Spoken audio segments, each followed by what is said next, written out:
Good afternoon, Dr. JP. Good afternoon, Akshat. So last week we lost one of the luminaries of modern policing in India, Sri H.J. Dora ji, who was also the DGP of erstwhile AP. So he's often credited, sir, as the man behind the famed AP model of combating Maoism. So could you shed some light on his efforts as a top cop in erstwhile AP? Mr. Dora was an exceptional police officer.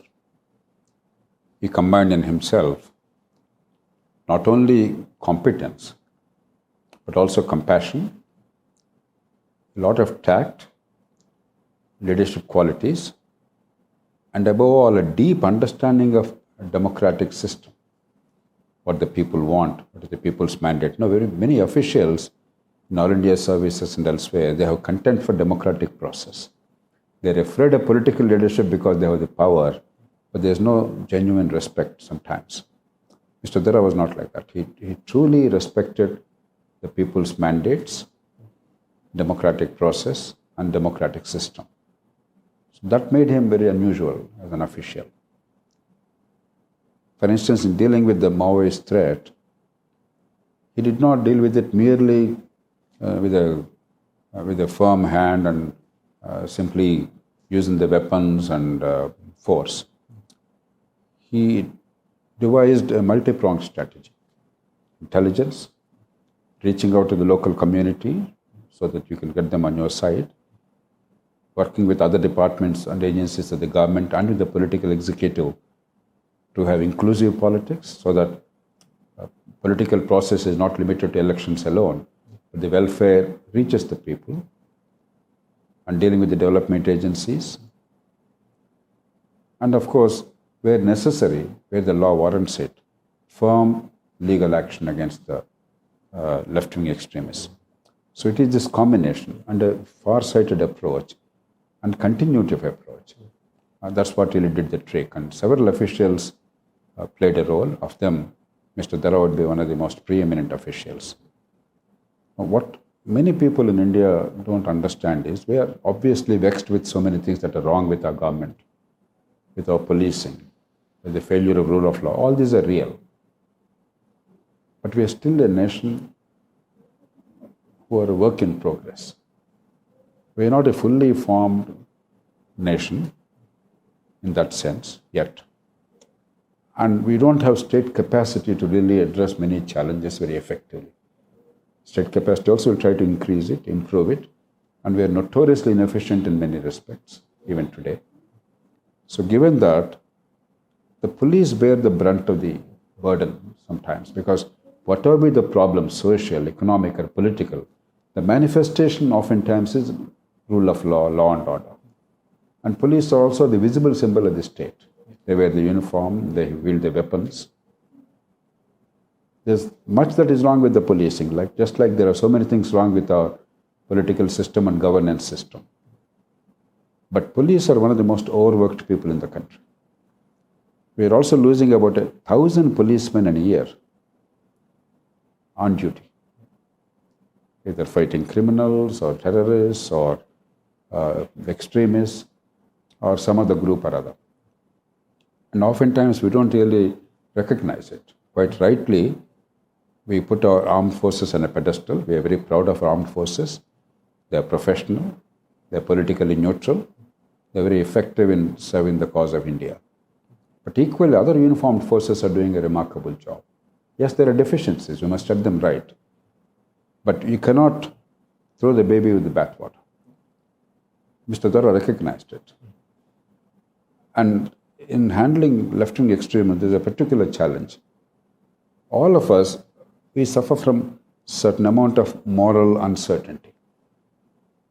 Because we see so many things that are wrong in our governance system: corruption, centralization, abuse of authority, sometimes very vile and vicious abuse of authority, and failure of justice, and many other flaws in the system.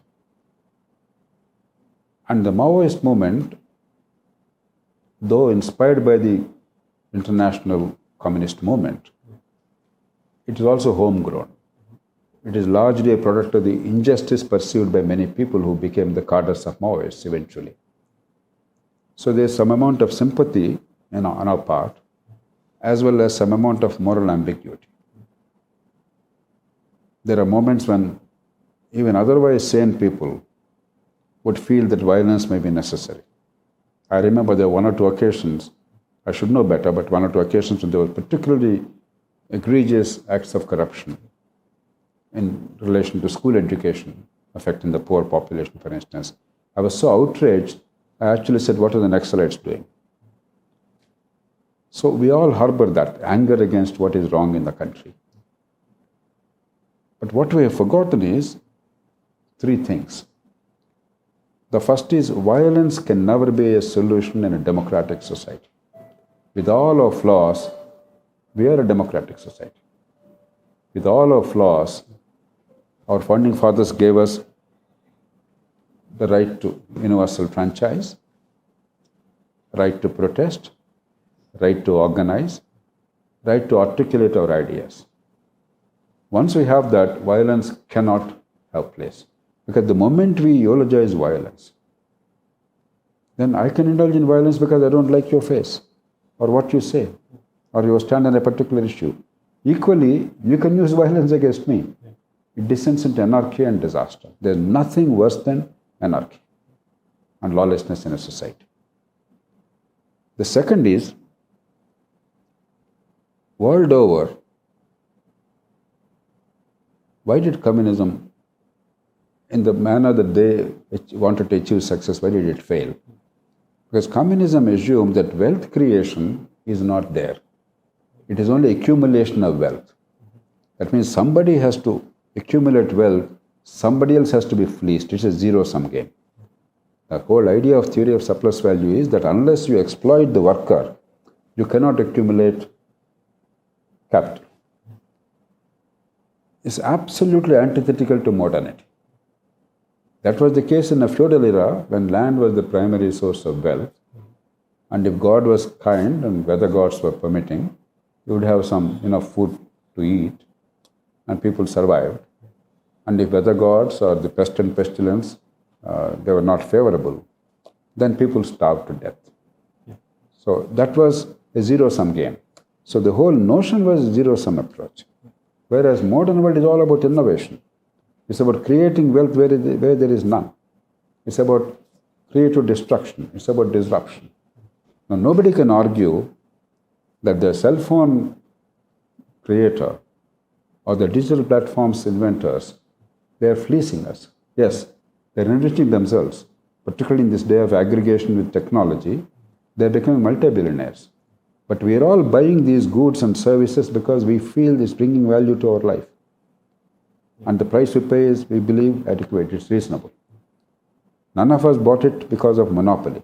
None of us bought it because somebody forced us. We all feel genuinely that we need it. So wealth is created. In that, they get a share, but we benefit as consumers. This basic principle is forgotten in Marxism. That's why, if you notice, world over, Marxism ultimately collapsed. The economic philosophy collapsed.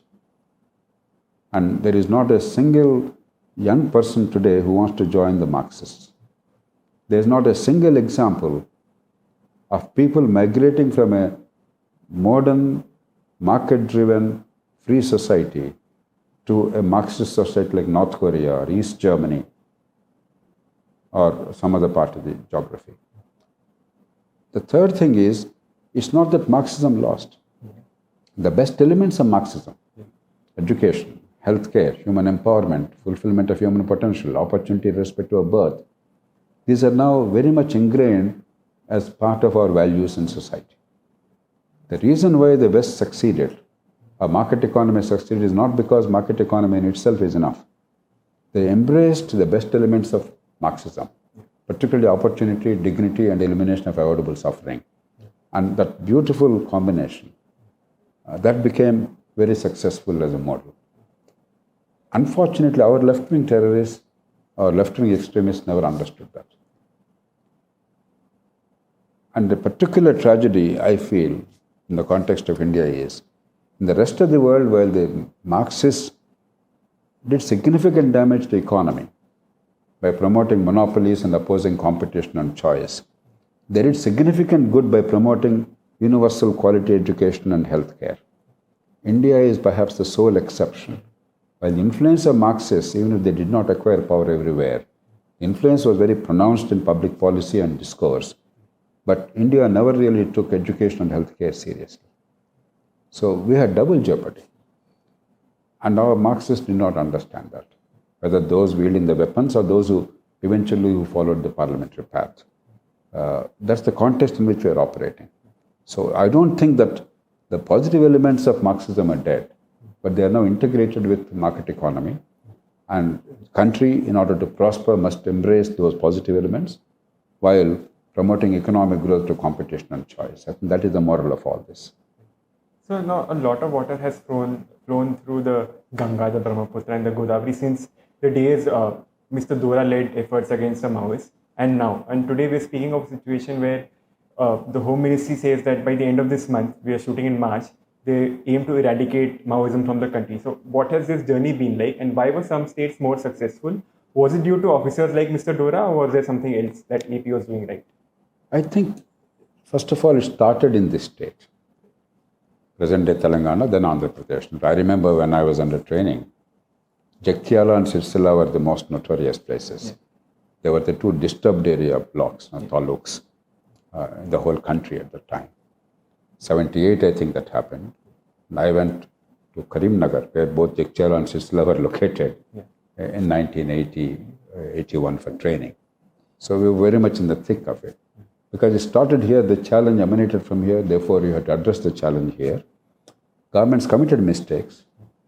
There was no consistency. They were blowing hot and blowing cold. One government will say, they were all patriots, let's embrace them, let's negotiate with them. Another government would ban. But over time, a series of things happened. One is, the police got their act together. That's where people like Mr. Dora play a very important role. The second is, the political executive maintained a remarkable consistency after many false alarms, false starts. They understood that we should not politicize it for partisan advantage. There must be consistency of policy over a longish period of time.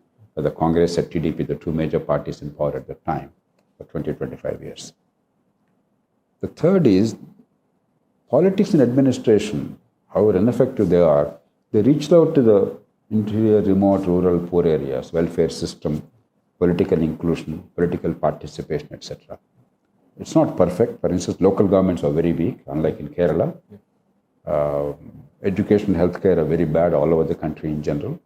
But welfare and the notion of development and some degree of infrastructure improvement, etc., over time it happened across the board. So I think the combination of all these things made it possible. And the rest of the country, in a way, the left-wing extremist movement was exported from within Andhra Pradesh, present-day Telangana, to the neighboring states. And it went a little far also. Jharkhand is not neighboring, but it still went up to Jharkhand and so on and so forth. But they have slowly learned the lessons. And with, I think, strong political will in the last decade or more, it appears to be in the vein. Therefore, in the current form, left-wing extremism more or less will be quiescent or will be dead. But as long as the challenges of democracy remain, the dysfunctionality of a government remain, failure of rule of law, ubiquitous corruption, manifest injustice, there will be always some angry hearts. If not in this form, there will be some other form. So while we should not tolerate any challenge to the constitutional order, we must use every lawful means to curb violence in society as a means of change. We must also embrace genuine reform, politics and administration, economic management, and giving opportunity to every single child, particularly through quality school education and healthcare, accessible to everybody. And of course, decentralized governance so that people are in charge of their own destiny locally. So this is one part, it's important, it's necessary, but it's not sufficient. We have to address the governance challenges too simultaneously. Yeah.